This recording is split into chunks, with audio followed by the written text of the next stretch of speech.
Hello people, Christian Vedder here, and we are here with this week's Q&A.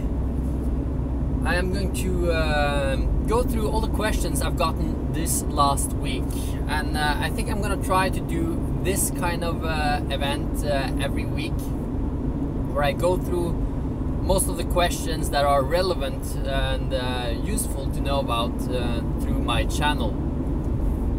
So I'm just gonna get right into it and start to answer this week's questions, and afterwards we can do like a live Q&A. And if you're seeing this recorded and not live, then you can ask questions underneath, and then I'll do a Q&A about next week's questions and the questions commented on this video. So first question that I get a lot from different people. The first questions I'll go through now is from various people, so it's not a specific person asked this, it's just general questions. And a lot of people ask, can you follow me? And to that, it's usually when people follow someone, it's because they like their content or they find their content useful. So when you ask me to follow you and you have 2 videos about a subject that I really don't care about, then I usually won't follow you back. If you have a video or a lot of videos where it's something I'm interested in or something I like, that it's useful to me, then I will I might follow you, yes.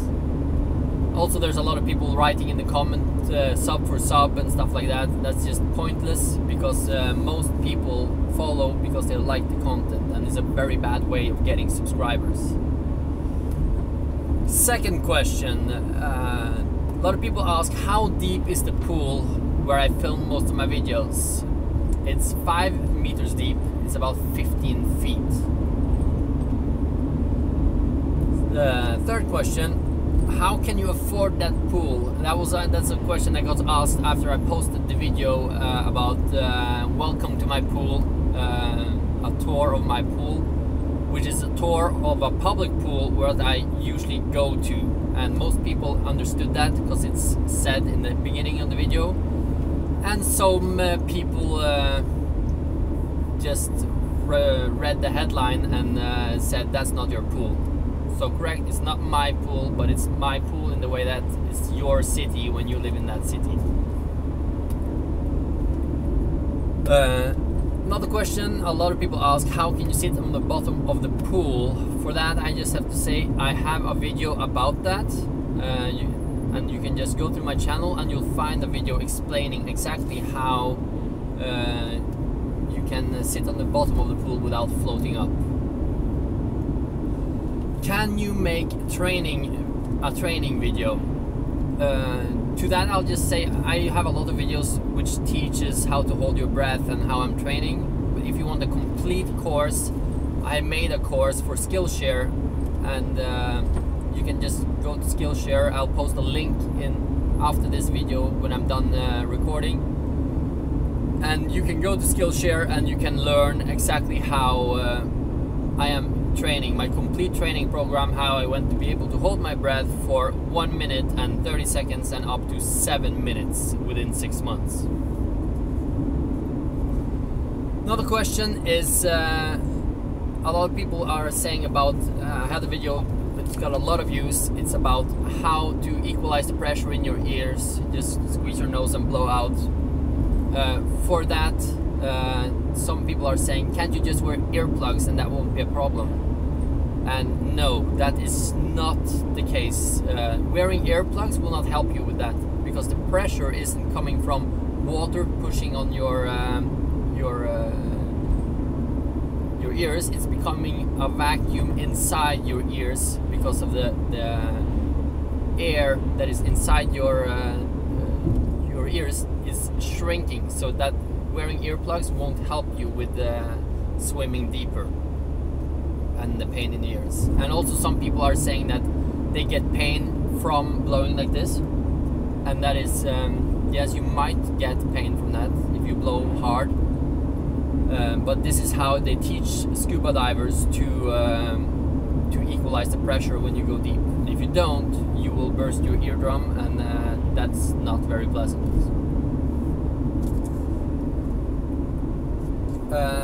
Also, a lot of people say the video I made, do-it-yourself, how to make a homemade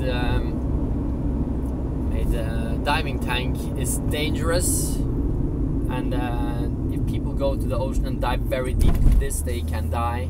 And well, kind of, but I also say in the video that this is for fun in the pool, and it's also not meant to be diving in the ocean. In addition, it's the amount of time you're able to spend underwater with this tank just makes it so it's not really an issue. Then get to specific questions from specific people. Kirill Emira says, what is your job? Right now my job is being a commercial diver. I also make some money from YouTube, but mostly my income comes from my job is being a magician. I used to work as a commercial diver. I also make some money from YouTube. But my main job is being a magician. So that's why I travel so much, because my job involves a lot of traveling to various locations where they need a magician to perform at their events. Then Lendrix is asking, when I swim deep, my ears don't hurt. Am I lucky or what? In that case, yes, you're very lucky, because for some people the pressure just equalizes naturally. Sorry, I lost connection there for a second. Someone tried to call me.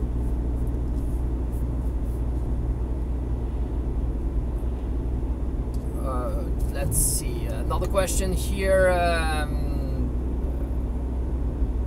I want to dive for a living, Combat Hero 2 asks or says, and to that I say, if you want to dive for a living, you have to find out what kind of diver you want to be.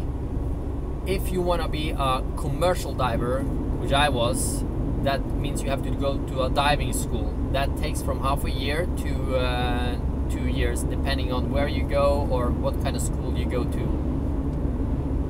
Commercial diving school is when you work in the oil rigs, you work in the shore, and you do actual construction and work underwater. Or you can become a diving instructor or a diving guide. That is when you teach other people to dive, or you teach, you go with people and you show them around. It's like a guide in the city, just for underwater. That's also a nice job, but it's a totally different thing than commercial diving. It's more recreational, hobby diving, and it's also a job. A lot of people work with that. Let's see, Imperial Centurion said, membership costs at your pool. Do you have to pay a membership cost, or is it that you pay every time? For that, it's I pay a membership cost. It's around $40 a month, and then you can also pay per time, and then it's around I think $20 or $15 per time. So it's, for me, I go every time. So or every day almost when I'm in the city. So for me it makes more sense to be a member and pay the membership fee.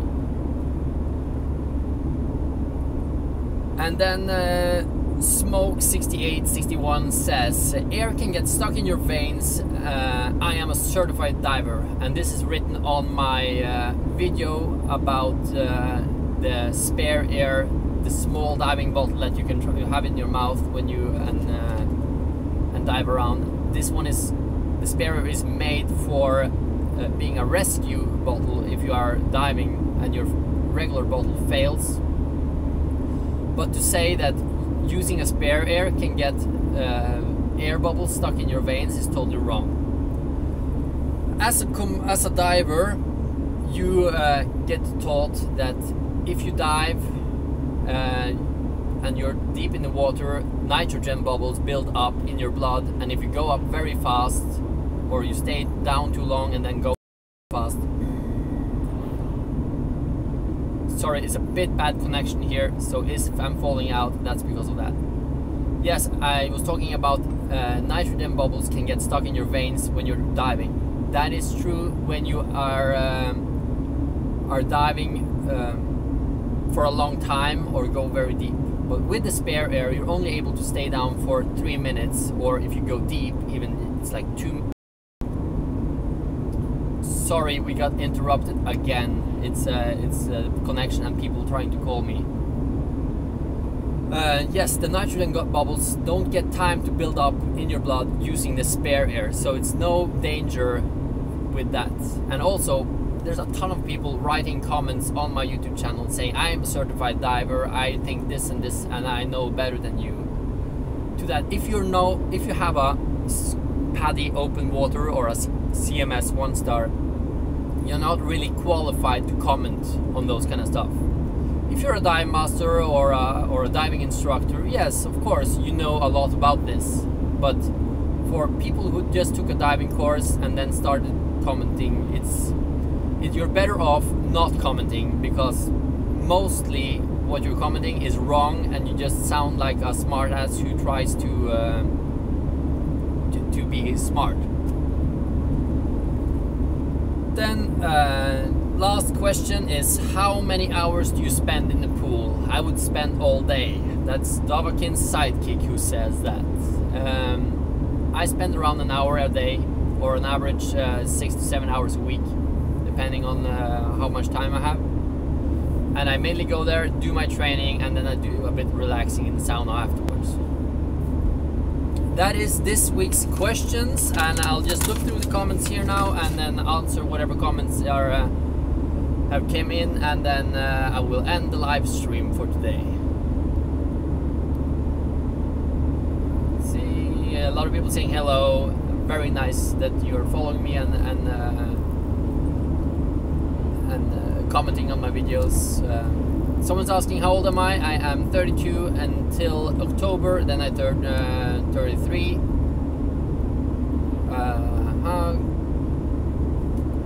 You are from where? I am from Norway. How can you hold your breath that long? I practice a lot. I practice about every second day for holding my breath. Oh, and yeah, I'll go through this, and then I have another comment here.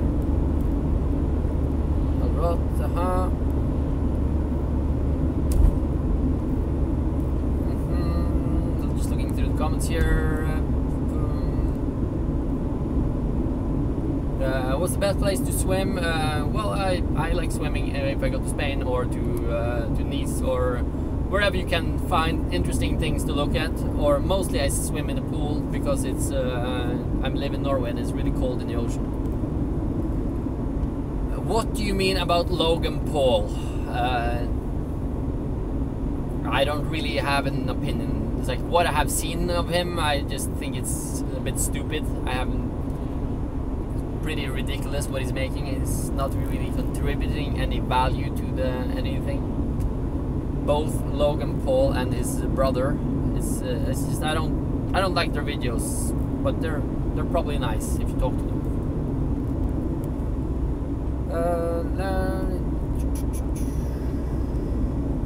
Where are you driving to? I am driving home. I've been to Germany and done a job in Germany, and I am now on my way to Trondheim, where I live.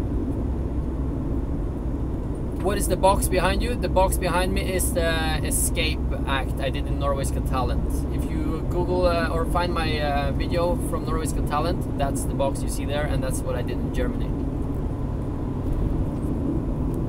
How deep can you free dive? I don't really know. I think I've been diving down to 30 meters, but I haven't really had a depth measuring equipment to check that.